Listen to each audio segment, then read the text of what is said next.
pulmonares. Y aquí se continúa entonces con el esófago. Recuerden que acá se forma un tabique que separa completamente estas dos estructuras, lo que corresponde a las vías respiratorias y lo que corresponde a la vía digestiva. Entonces acá ven ustedes cómo se inicia la formación de un tabique que se llama tabique tráqueo-esofágico. En la parte de abajo ustedes observan la estructura de los arcos branquiales. Simplemente para señalar que al final, en la parte más caudal de los arcos branquiales, se va a formar el divertículo respiratorio. ¿Sí? Ahora, en un audiovisual interesante que tenemos más adelante, ustedes lo van a observar. Y esta es la manera como se fragmentan esas dos estructuras. Inicialmente se forma, ustedes ven aquí, de color rosado el mesodermo, y la parte interna el endodermo. Se forma el tabique tráqueo-esofágico, se divide en dos. Estos son cortes transversales, donde están observando la división que se inicia la formación del tabique, y aquí están completamente separados, completamente divididos. Eso ustedes ya lo saben, ya lo habían visto. Igualmente acá, ustedes ya habían observado y leído esta diapositiva, que la encuentran aquí en la Embriología Veterinaria de García M. y José A. Bien interesante esta veterinaria, la encuentran para descargarla gratis, es muy sencilla de leer. Aquí pueden observar ustedes distintas etapas en la formación de la faringe, igualmente la formación de la tráquea y de los esbozos pulmonares. Ya observan acá cómo esos esbozos pulmonares se alargan hasta formar las estructuras pulmonares, miren acá, que crecen en sentido caudal. Entonces se van alargando, se van ramificando hasta convertirse en estructuras bastante complejas como son los pulmones. Aquí en la parte de la izquierda, simplemente ustedes van a observar, son los cortes, una sección sagital de un feto de rata, donde pueden observar estructuras. Por ejemplo, aquí en uno podemos observar, para que ustedes las diferencien perfectamente. ¿No alcanzan a leer? ¿No? Bueno, estas generalmente son las cavidades que se encuentran ya en los fetos. Aquí, por ejemplo, en uno tenemos la cavidad pleural, y aquí en uno pueden diferenciar la estructura de los pulmones. Miren acá. Igualmente pueden diferenciar la parte del esófago. Esto corresponde realmente aquí a la estructura. Esta tres, ¿qué es?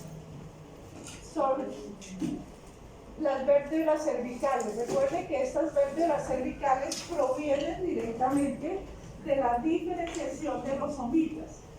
Y así podríamos enumerar las distintas cavidades que ahora las vamos a ver en un feto, en un sentido longitudinal, en un corte sagital, mucho más claras. Entonces, importantísimo cómo se ramifica ese divertículo tráqueo-esofágico.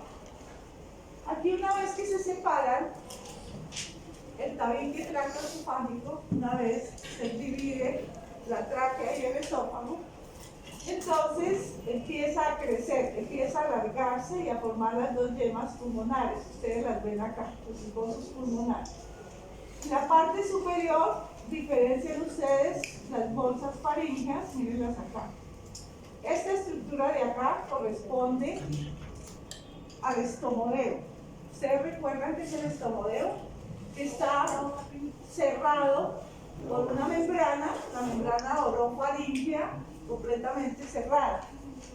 Pero igualmente es interesante que estos esbozos pulmonares empiezan a crecer, a aumentar su tamaño, y van a formar los bronquios principales, el bronquio izquierdo y el bronquio derecho. Posteriormente, cada bronquio se ramificará en otros bronquiolos y eso depende de cada especie. Si nosotros vamos a mirar, por ejemplo, en la especie humana, son 3 y 2. En los equinos, en los porcinos, en los caninos es un poco diferente. Entonces, esas particularidades ustedes las van a tener en cuenta de acuerdo a la exposición, teniendo en cuenta su especie, ¿no? Lo mismo para los primates. La única diferencia con un primate que nosotros tenemos es que tienen un lóbulo adicional, que ahora lo vamos a mirar, la estructura de pulmones de un primate, que es bien interesante. Como les cuento, muchachos, entonces ustedes, cada uno de su grupo va a diferenciar las principales ramificaciones que se forman en cada una de estas especies. ¿Cómo se forma la tráquea? La tráquea ya vimos que simplemente su revestimiento y también de la laringe, la faringe, la tráquea, los bronquios, pulmones, de origen endodermo. Igualmente los componentes cartilaginosos, ya habíamos visto, musculares, conectivos, derivan del mesodermo. ¿Cuál es la función más importante? Pues simplemente permitir el paso del aire. Y es una estructura bastante fuerte para evitar compresiones, pues, de otros órganos. Y aquí ustedes pueden observar el corte transversal de una tráquea, donde podemos mirar acá el esófago, y esta es la luz de la tráquea. Son cortes transversales donde ustedes van a aprender, o ya les están enseñando, cuáles son los tejidos histológicamente formados en un organismo ya adulto. Miremos cómo se forma ese túbulo laringotraqueal. Inicialmente está conformado por una estructura tubular.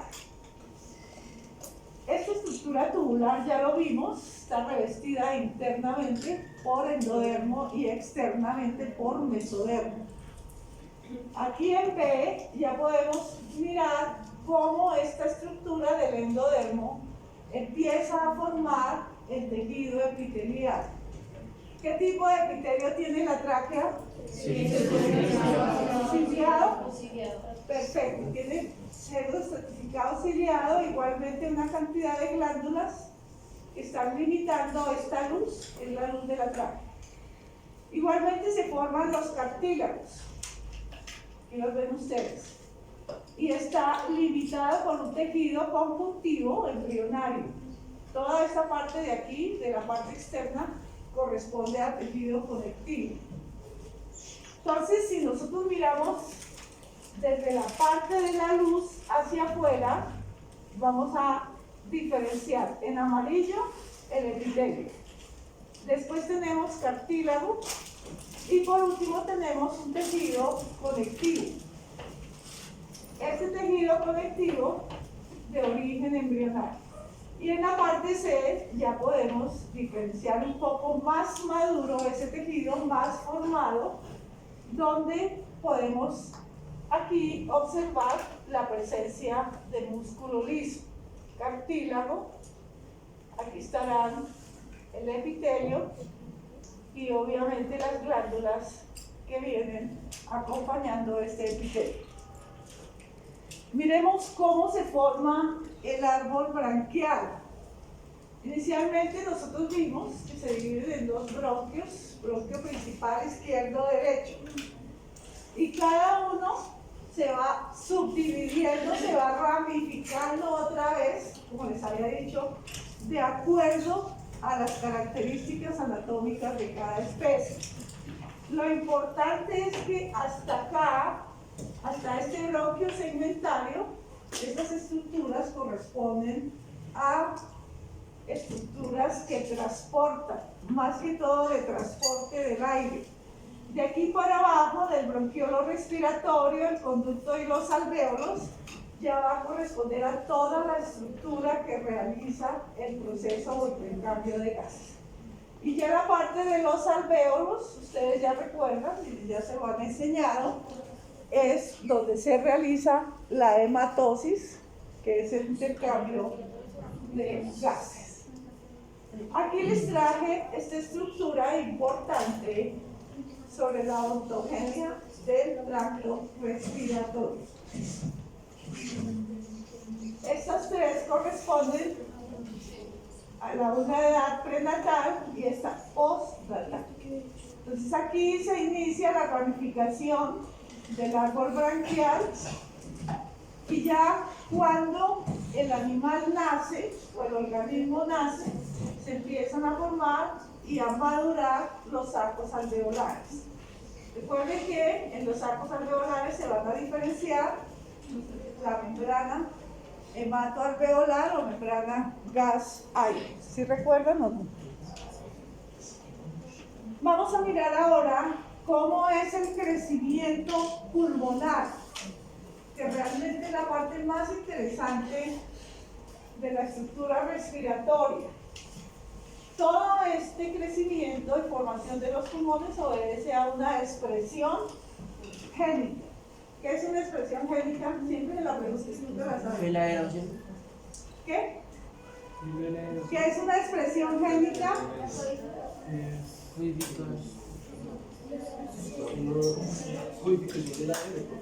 Bueno, sí, es la codificación. Recuerden que en el núcleo están los genes. Y aquí hay unos genes que no los vamos a ver, porque realmente son un poquito complejos.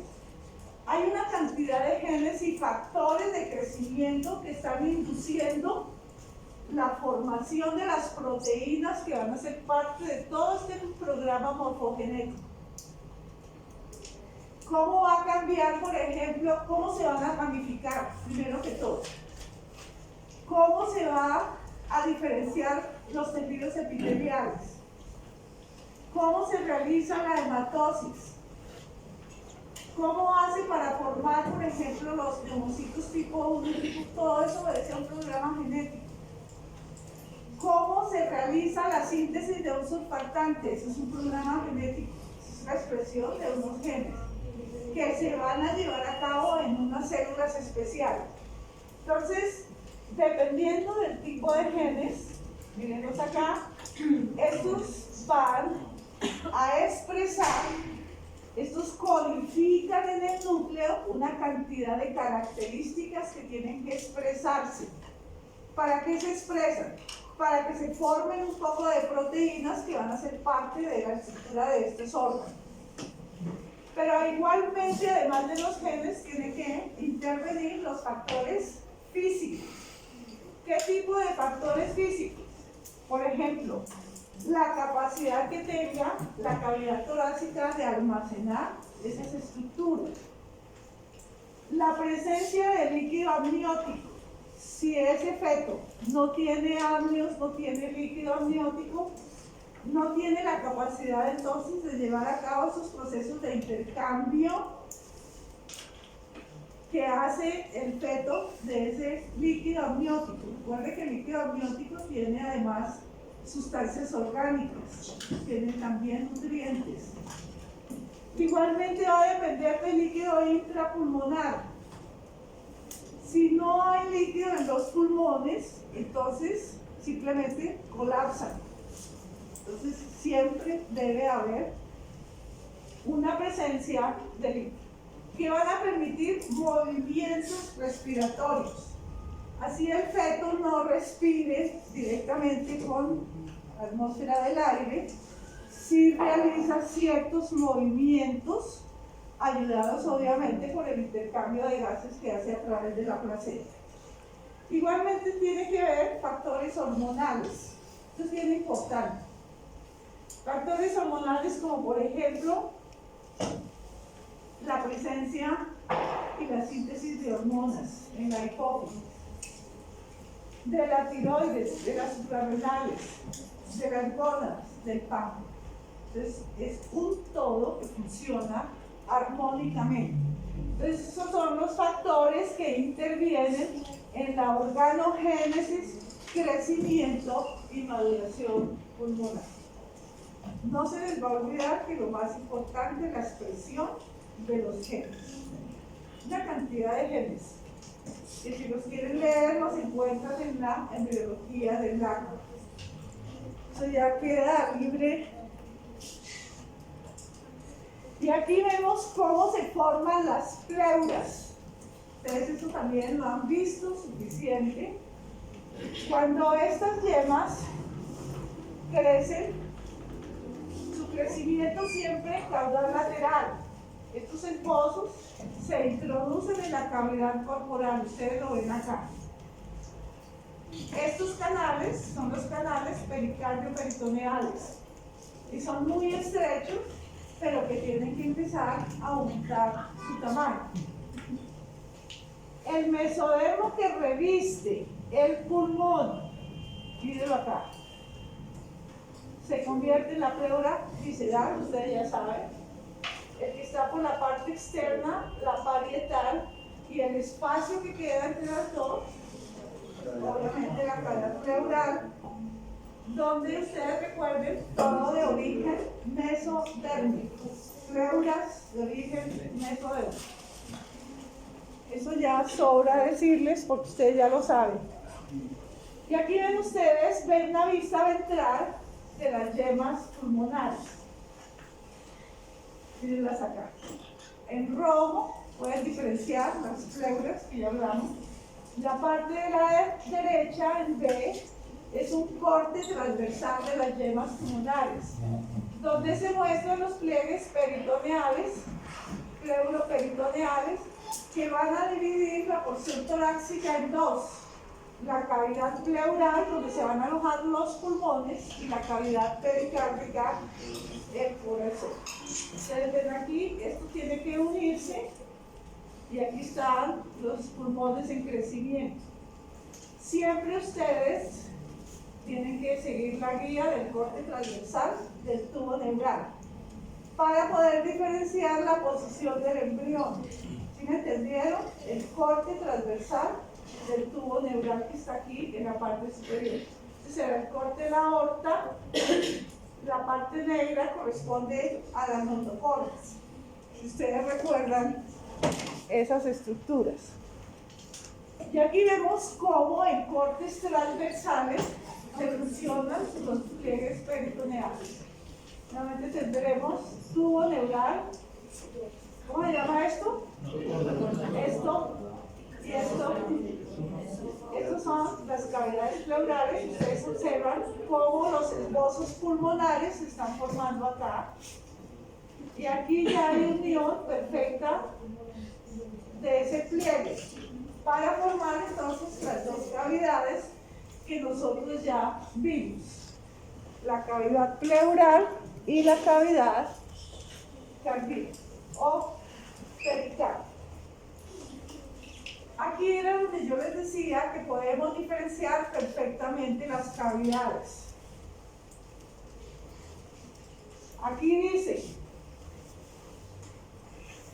los pulmones constituyen vísceras, igual que cualquier estructura del sistema digestivo, que están alojadas en cavidades, mientras otras estructuras como el esófago, la tráquea, no se pueden denominar entonces vísceras, todo lo que está en la cavidad.